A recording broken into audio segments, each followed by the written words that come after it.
Hey, I know, time is a-changing, time marching forward, ashes to ashes, we're all a victim. You know what's not a victim? Mondel bread, my friends, this is the good stuff. An old recipe from my grandmother, the origins of which I have no idea about.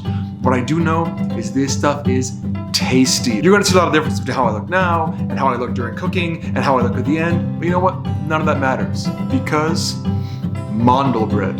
Today, at Café Gabe.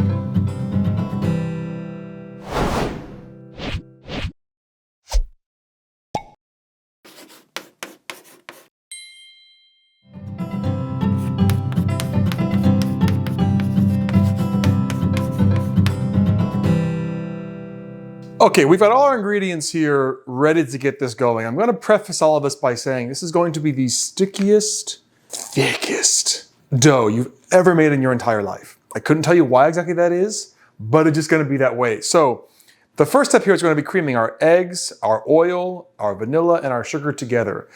For that, on my stand mixer, I have my whisk attachment. When it comes time to throw in the flour, sweet merciful God, we're going to switch to a paddle. We will probably warp the ever-loving gosh out of this darn thing if we don't switch to a more sturdy utensil in this case. So let's begin with that then. I'm gonna throw in my 3 eggs. Very left-handed, but this actually worked out this time, hell yeah. My cup of sugar. My teaspoon of vanilla that I'm gonna eyeball, because I always do.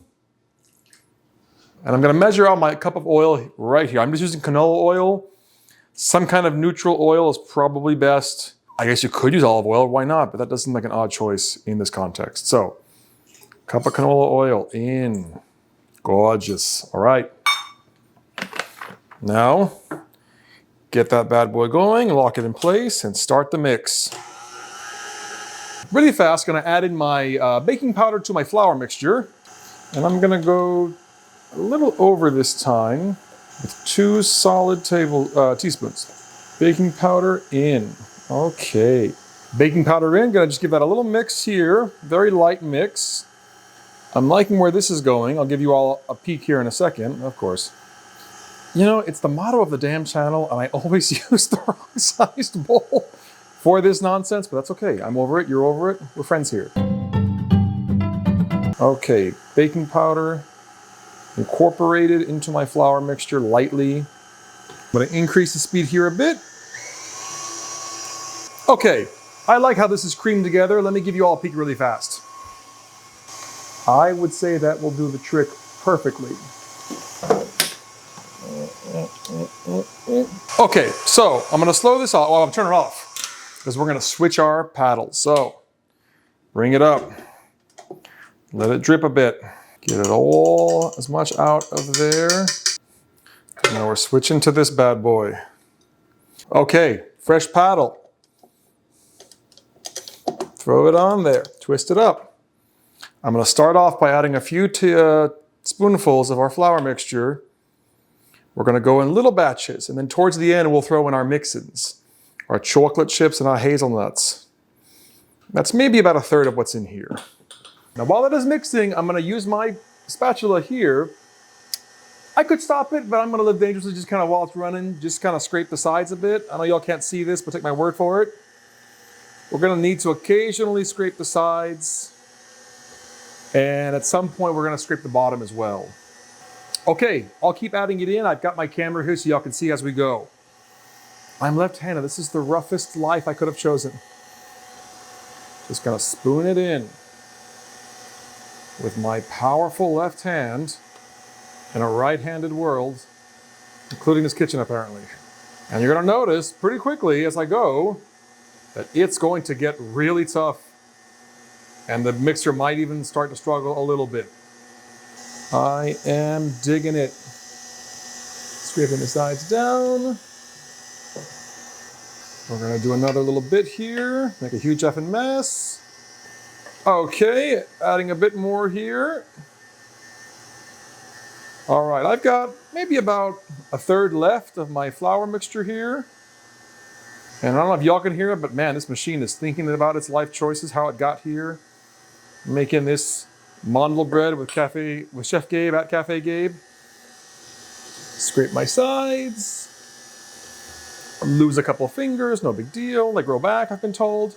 You know what? One more little addition, then we're throwing in the mix-ins. Oof, oof, I can hear it. I can hear it trying its damnedest. All right, cup of chocolate chips. Tossing them in. And now it's really questioning why it's here. Got me half a cup of crushed hazelnuts. I normally do peanuts. I want to try something different this time. I think Grandma normally did either peanuts or almonds. I forget which. But for the sake of variety, let's change it up a bit. Half a cup of hazelnuts. Yes. Love it. Now, I may have mentioned it once earlier. This is the stickiest dough you've ever worked with, ever, in your life. It's totally worth it. But it's just a fact we have to get around. So I'm going to kill it for right now. Lift up here. Specifically because I just want to kind of get to the bottom with my spatula. I am left-handed, gosh darn it. And try to be sure I don't have a big glob of flour at the bottom. That has happened before. And we're actually looking pretty good, guys. I'm excited for this. Okay, so I know what you're thinking. Gabe, how you doing? Fine, thank you. I know what you're thinking. How are we going to get it out of here? And that's just a part of life. We're going to make approximately 5 mini little loaves. If you think about like biscotti in this regard, they're kind of like domed and kind of different lengths as they go. We're basically going for a loaf shape, a bit of an oval. Before anything else, I'm going to clean off my paddle and get my bowl out of here. 2 seconds. So this is what we're working with, guys. Look at this globby, delicious, sticky mess. There's nothing we can do about that. We're gonna have to just work with this because this is what's gonna get us the magic. So, options. You can wet your hands. You could grease your hands. We're gonna kind of put it in little sections onto this baking sheet, but ultimately we're gonna have to shape it ourselves. So I'm gonna probably just wet my hands and live with it, but you do whatever you think is best. So I'm gonna flip these around. Now we all can see the magic that's about to happen, the messy, dirty, delicious magic, which sounds better than it is. Okay, swap these around. Now we're gonna work the magic together, okay? Hands are moist. I'm gonna get me a big blob of this good stuff and slap it down. All right. One more big scoop. Slap it down. We should get anywhere from 4 to 6, I'm gonna call them loaves out of this. Big scoop. Slap it down. I actually never saw my grandmother make this herself. We'd go visit them in Florida when I was a kid, and it would just be there. She'd even mail it to us in a box, and it would keep. Don't ask me what the food science is there, but delicious. Now, these are gonna expand a little bit, but not by a huge margin. I mean, don't put everything too close together. Don't crowd the pan, but at the same time, don't worry about keeping everything, you know, an ocean apart. Okay, we're gonna have to start making some life choices here. These things are so addicting. I forgot how addicting they were until I made them the other day. I'm like, oh, I remember Mondel bread. Yeah, it's great, but yeah, you know. I miss my grandmother for a lot of reasons. Mondel bread, I guess, is one of them, but no big deal. But man, now I do really, I miss her even more. Her Mondel bread was a treasure, as was she. So let's spoon that down there. Spoon that, just scraping off this spatula. Clean hands, my friends, clean hands. As clean as you can get them.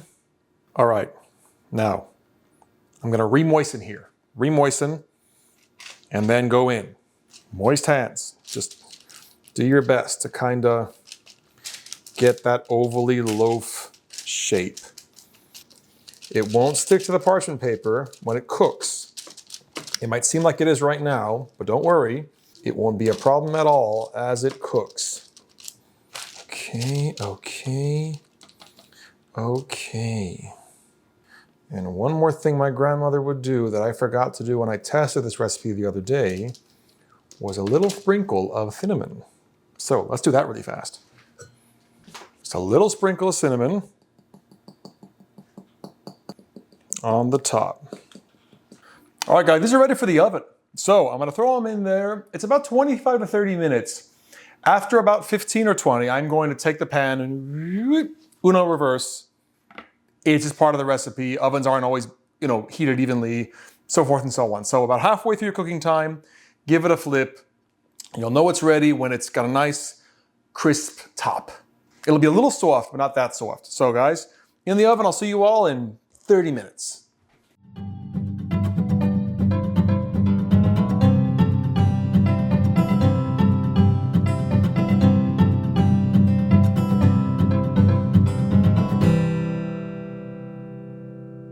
All right, guys, taste test. It might feel like I'm doing this recording immediately after filming the intro, but shut up. Let's have us a bite. Wow. Imagine kind of like a cookie and a biscotti put together. It has the firmness and obviously the shape of a biscotti, but also a bite to it that's a little softer, right? It isn't like a hard crunch, but it's so good. A little bit of cinnamon we put in there really makes a difference. Let me give you all a close up here. Yes, look at that good stuff, right? We made those 5 to 6 loaves. I mean, you can probably make a big sheet tray of it and make them into squares.